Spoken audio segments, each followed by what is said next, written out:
In honor of giving you guys tons of holiday and winter book recs in this video, I had to switch all of my fall bookshelf decor over to holiday decor. It's not even December, but it's never too early to get in the holiday mood. I'm so excited to start reading holiday books, and especially to read them in my newly decorated holiday reading corner.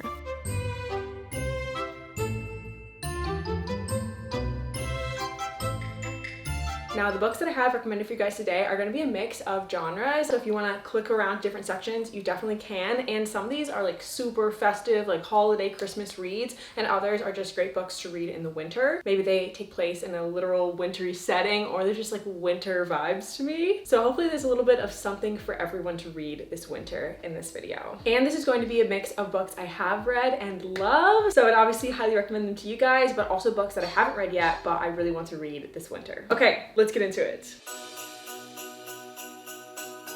First up, we've got romance. This is going to be the biggest category by far. Love and holiday cheer just go together. And the first book I'm going to recommend you guys was my favorite holiday read of last year, and that's Love Light Farms. What I love so much about this book is that it's definitely a holiday book. It takes place on a Christmas tree farm, but outside of the setting, I feel like it wasn't like a super heavy holiday book. I think this one is the perfect mix of getting you in the holiday mood, but a lot more subtly than some other Christmas books. Like, I would literally read this book any time of year. And it's a friends to lovers plot, which is really cute. They have the cutest friendship and like the healthiest friendship. I know everyone hates like the third act conflict, the like miscommunication trope, and this book does not have it. I think this is a book that is a great example that these two friends turned lovers have fantastic communication. Then for a much more Christmassy read, we've got In a Holidays by Christina Lauren, and this one is a time loop book, which is really fun. It takes place in this snowy Utah cabin, which is just the best like cozy wintry setting. And our main character's family, along with two other families that are close to them, spend the holidays here every single year, but this is the last year they're going to be in this cabin. So it's a time loop of trying to save this cabin, and also the romance. I believe it's a friends to lovers romance because she's always been in love with a guy from one of the other families that she always spends the holidays with. It also had big fun family vibes with all the families spending the holidays together. Then we've got Faking Under the Mistletoe. This book had the best tropes. It's a workplace romance, grumpy sunshine, and fake dating. Something that I really liked about this book is that it tackles a heavier topic, which I definitely didn't expect in a Christmas book. It still keeps like an overall light tone, but I like that it had a lot of depth and substance to it. And it's not just a workplace romance, but it's between her and her boss, which I feel like just adds an extra level. So she is fake dating her boss, and it plays into like the kind of stereotypical grumpy sunshine that especially comes along with the holidays of like he hates Christmas, doesn't care about the holidays, but she loves it, like goes all out for the holidays. Then we've got the mistletoe motive. This book is perfect if you really want a short Christmas read. I know some people probably don't care too much about reading a billion Christmas books, so if you're like, you know, I just want to get a little taste of the holiday spirit, then this one's perfect because it is under 200 pages. This again plays on that stereotype of he hates the holidays, she loves them, and they're enemies to lovers. Both main characters work at this bookstore together, and the bookstore is in financial trouble. It might be laying one of them off, so they enter into a competition to see who can perform as the best employee. I think if you like the book The Hating Game, then you would really love this book. Oh, what is this? This is not a holiday book, but it would make a great holiday gift. This package is from Parade, who is a underwear umbrellettes company and also the sponsor of today's video. One of my favorite things I ordered is their embroidered underwear 3-pack. My number one favorite thing about this 3-pack that honestly really surprised me is the material. This material is so breathable. When I instantly put it on, I felt like, wow, I feel like I'm not wearing underwear at all, which is the best feeling that I've never had before. And the material is very cool to the touch. And then my second favorite thing I got from them is this matching bralette and underwear that is in their watercolor design. Like,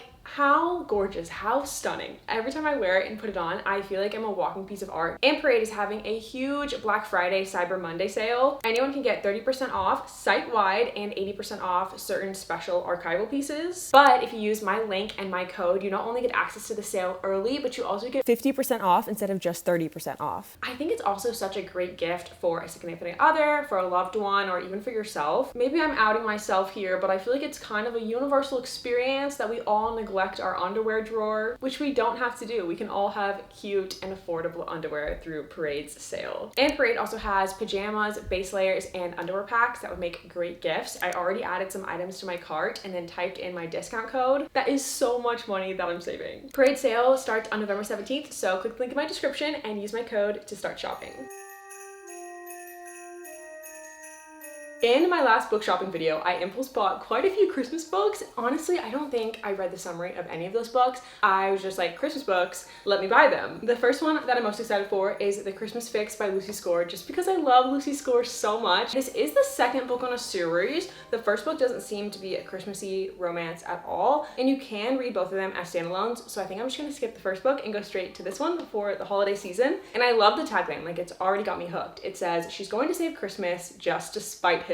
So have we got an enemies to lovers? I think so. I freaking love this single parent trope. This is a new love of mine. I never disliked the single parent trope, I just hadn't read much of it before, and recently I feel like I've read quite a few single parent tropes, and it says that our main character, Noah, is a single dad. I just think it's really cute, especially when the guy's a single parent, just because we get to see this like adorable, loving, caring, responsible side from him right away, assuming he's a good parent. And this book takes place in the town called Mary, Connecticut. Like, could you get a more on the nose holiday name? And I'm assuming it's a small town. And then our main character, Catalina, is a renovation expert and reality TV star, and she shows up in this town that was recently hit by a hurricane to help like redo and fix up the town. So I just think that's such a fun spin on like the traditional Christmas books. Like, it still has a lot of traditional Christmas elements, but to have this like reality TV show aspect is really fun. Then we've got Wreck the Halls by Tessa Bailey. I think this book just came out this year, and kind of like the Christmas Fix, it has some really fun elements to it. Our main character is Melody, who is the daughter of music royalty, and she gets offered a lot of money to reunite her mother's band on live TV. And then our male love interest, Beat Dawkins, is the lead singer's son. So they definitely grew up together. They have some history because it says that she is a little nervous about seeing him again. And it says that he is her opposite. The cameras love him. He's super charming. I think this reunion of the band on live TV is happening on a Christmas special, so that's kind of where the Christmas element comes in. Then we've got Kiss Her Once for Me. This is another one that was on my list last year that I didn't get to, and there's a lot going on in this plot. We've got Ellie, who had a Christmas Eve meet cute at a bookstore, which is so cute. She had this little meet cute with a woman she fell in love with last year. Fast forward to present day, and she enters into a marriage of convenience with this guy named Andrew, mostly for financial reasons, and Andrew introduces Ellie to his sister, who happens to be Jack, the mysterious woman that Ellie had this Christmas Eve meet cute with the year before, which is just such a cute premise. I hope we get either dual timeline or at least flashbacks to their last year's meet cute, because I think it'd be fun to experience their whole first time around like romance versus like their present day then meeting again romance. Next up is The Santa Suit by Mary Kay Andrews. Now this book sounds honestly straight up like a Hallmark movie. Reading the summary, there's a lot of elements to it that I'm like, oh, it sounds just like this movie and this movie and this movie. I feel like it's like 3 Christmas Hallmark movies that I've seen just combined into one. But it's about Ivy, and she buys this old farmhouse without seeing it, and she gets there and oh, it needs a lot of labor. It's in bad shape. I feel like that's the setup to so many Christmas movies. And at the farmhouse that she just bought, she also discovers a note that a little girl wrote who has one Christmas wish, which is to see her father return home from the war. So it says that this book involves a welcoming town, a family reunited, a mystery solved, and a second chance at love. Next up is One Last Gift by Emily Stone, and I've heard that this book is sad, which kind of makes me scared to go in it, because typically holiday books I feel like are really festive and fun, but I think it's nice to have some different options for your holiday if you want to give yourself a little cry this holiday season. This book is a second chance romance, has found family, and it also involves death and grief. Then I just got this book from the library. It's called Talk Santa to Me by Linda Urban, and this is a young adult holiday romance. And this book kind of reminds me of Love Light Farms, because the main character grew up at her family's holiday shop in Santa school. So basically our main character is like a Christmas expert. It says she knows how to say Merry Christmas in 16 different languages. She knows which adhesive works best for Santa's beard. She knows everything about making Christmas happen. And then our male love interest is Hector Ramirez, who works at the tree lot next door. Now these next 2 books I don't own, but they are available for free in audiobook form if you have a Spotify subscription. This is not sponsored by Spotify or anything like that at all. I just wanted to let you guys know, if you haven't heard, you can now get audiobooks. I think it's up to 15 hours per month. You can listen to audiobooks for free with your Spotify subscription. It's only select audiobooks, but they have a ton more audiobooks than I thought they would. Anyway, the first one is called Just Like Magic by Sarah Hoggle, and Sarah Hoggle also wrote You Deserve Each Other, which is the only book I've ever read by her. I don't know why. I should read more by her, because I really liked that book. So when I saw she had a Christmas book, I was like, I have to read it. And this book sounds really cute. It sounds kind of like the Christmas holiday version of The Dead Romantics. Our main character, Betty, plays a Christmas song backwards, which accidentally conjures a holiday spirit in the form of a man, which is just like a wild plot. And then he is like the male love interest. And it says that his time on Earth is shortening and becoming limited. So is there gonna be a way for him to stay on Earth? Like, I don't know how this is gonna work, but I'm so intrigued. Then there's the holiday swap, which I feel like I heard a lot of people read last year and described as being very Hallmark movie vibes. So could be good or bad, depending if that's your thing or not. And this book is about two identical twins who switch places for the days leading up to Christmas. And I think this book would be so fun if you were into baking, because one of the twins has a reality baking show and then the other one runs a bakery. But they're both like struggling in their own lives, so wanting an escape from their own lives, they switch places. And then we've got A Merry Little Meet Cute, and I've heard a lot of people talk about this book last holiday season, but I never knew the plot, and I just read the plot and it sounds so great. It says this is a steamy plus-size holiday rom-com about an adult film star who is accidentally cast as a lead in a family-friendly movie. And then the male love interest is a former bad boy pop star, which like every aspect and element of that I love. Oh, and this one is the first book in a series, so if you really want to immerse yourself in the Christmas spirit with a trilogy Christmas rom-com, then this one is definitely for you. These are not Christmas romances at all, but I still think they would be great to read during wintertime. First up, I would recommend the Knock 'Em Out series. This is such a popular series, so I won't spend too much time talking about it, but all three books take place in a small town, and I just think any small town romance is so cozy and perfect for fall or winter, honestly. But especially the last book in this series, Things We Left Behind, does take place during winter. It's not like a huge part of the book, but the characters are always wearing heavy coats. You can definitely tell it's wintertime with the description. I love Lucy Score's writing so much in general, and she definitely focuses on men who are kind of like rough around the edges. So if that's your thing in Book Boyfriend, then I think you would really, really love these books, along with just a big cast of characters. I don't know if I would say this series is found family or not, but like we do get this huge cast of people in this small town. So I think you just really get to know and love a ton of different characters who are also all great friends with each other, which I really like. The Wall of Winnipeg and Me. Now this book is a brick. It is huge. It's by Mariana Zapata, and big heavy emphasis that her books are slow burn. So if you don't like slow burns, this book is probably not for you, but I loved it. I love slow burns. It's also a sports romance, the sport being football, and I think it's a great read any time of the year. But why I say it's great if you want like a very subtle holiday book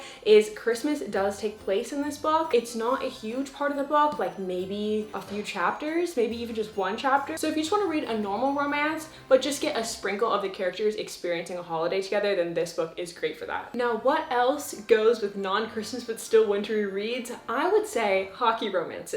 They may not be set in winter, but they do take place on ice. We've got the hugely popular Off-Campus series. I would say my favorite new adult college romances for sure, especially new adult sports romances. And I love that all the books can be read as standalones. I would definitely recommend reading them in order just because I think that adds more to it. But I think that each book kind of offers something different tropes-wise, different things with different characters and plots. So I think there's something for everyone within this series, assuming you like college and sports romances. And then we've got the more recent Maple Hill series, which has Icebreaker, and then Wildfire just came out. Wildfire does take place at a summer camp, so I would say this one is a little better in the summer read. But Icebreaker takes place at school between Nate, who is a hockey player, and Anastasia, who's a figure skater. So not only do we have a hockey romance, we've got both of the characters on ice.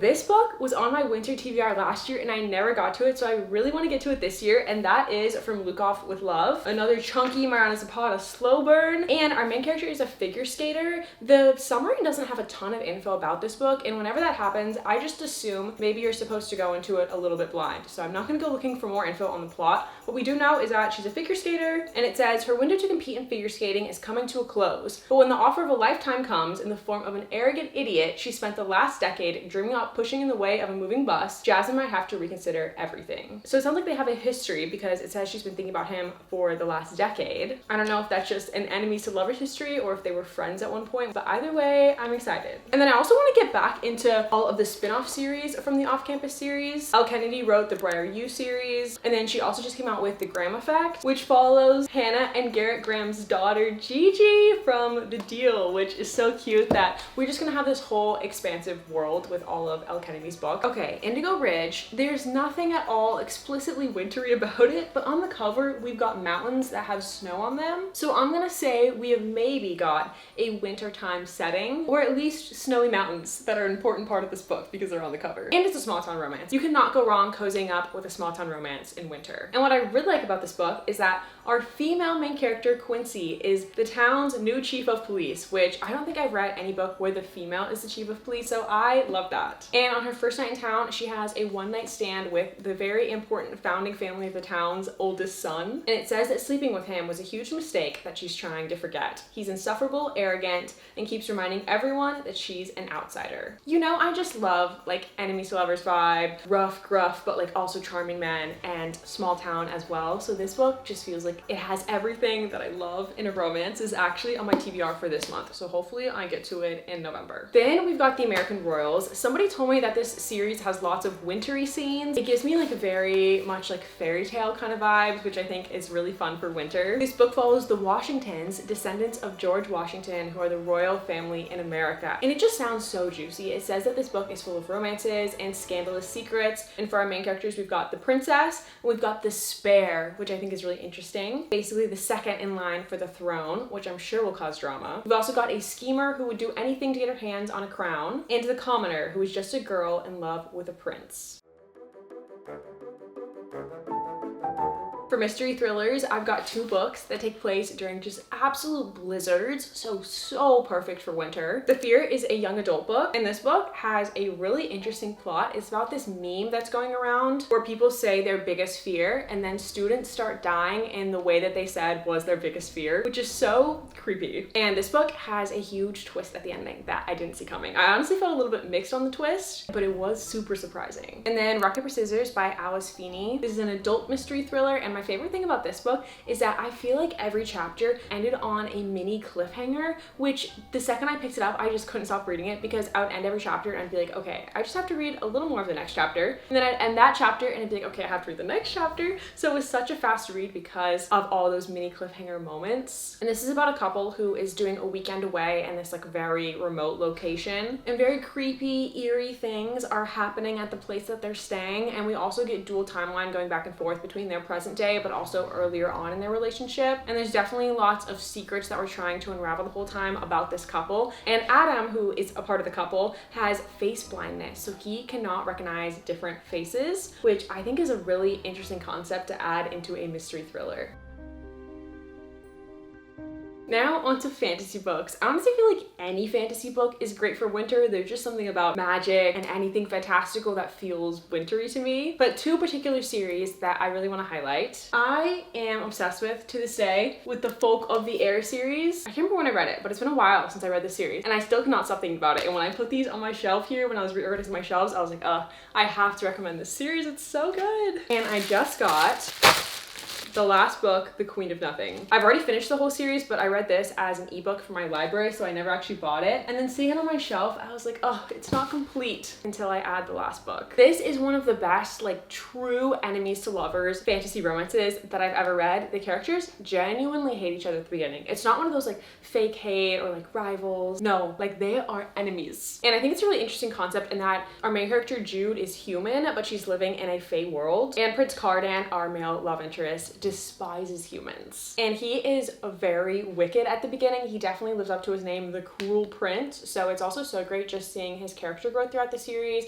and getting to learn more about him and unravel him, because I definitely hated him in the beginning of the first book. And I also really loved the politics in this series. I know I've been talking about the romance a lot. Don't get crazy excited about the romance, because it's definitely like a subplot, emphasis on subplot. It's a smaller aspect of the series, which I think is honestly kind of cool. The more romance is a subplot, the more I crave it, which keeps me reading. And then we also do get to focus a lot on the politics and the whole issue within the world and the characters, which I think is very cool. The Entangled with Fae series, this whole series is fairy tale retellings, and I actually went a little bit out of order and skipped the first book and started with book 2 and 3, so I do need to go back and read the first book, but I love the two that I've read so far. Heart of the Raven Prince is a Cinderella retelling, and then Kiss of the Selkie is a Little Mermaid retelling. And I love that the author takes the traditional fairy tales and puts her own twists on them in general from just a story aspect, but then she also adds that fantasy fantasy element into both of these stories. Like in Heart of the Raven Prince, our main character is half fae, and in Kiss of the Selkie, our main character is a Selkie instead of a mermaid. And I particularly want to go back and read the first book, The Curse of the Wolf King, this winter, which brings us to my fantasy winter TBR.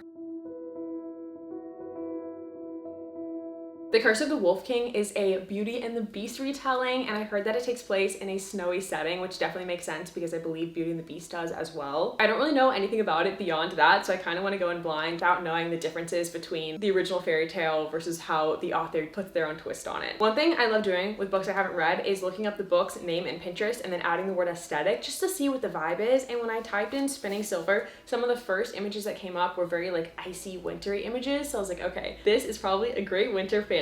This book is about Miriam, who is able to turn silver into gold, which is quite a cool ability. One that I would think may get her lots of enemies as well. It says, when an ill-advised boat draws the attention of the king, grim fey creatures who seem more ice than flesh, so we've got icy fey creatures, Miriam's fate and that of two kingdoms will be forever altered. And then I also read that this is a Rumpelstiltskin retelling, which again, like fairy tale vibe, it's great for winter. I'm not super familiar with Rumpelstiltskin, so maybe I should read like a little Rumpelstiltskin summary before this book to see where that retelling elements come into play. But yeah, this book also has really high ratings, so I'm really intrigued by this book. And then lastly, we've got the Six of Crows duology, and I've been saying for so long that I want to read this book soon, so I honestly kind of feel like a broken record at this point. But I ordered a special edition of Six of Crows that actually has notes in the margins from Leigh Bardugo, which sounds so cool to be able to read the author's notes while reading the book. So I've really just been holding off reading the book while I wait for my special edition to come in. And my special edition is supposed to come in before the end of the year. So hopefully it actually does,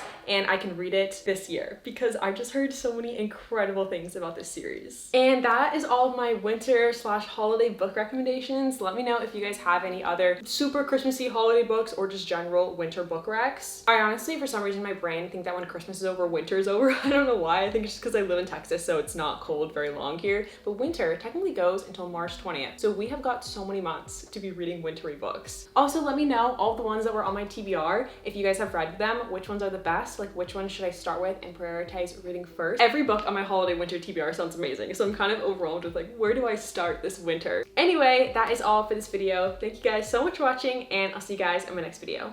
Bye!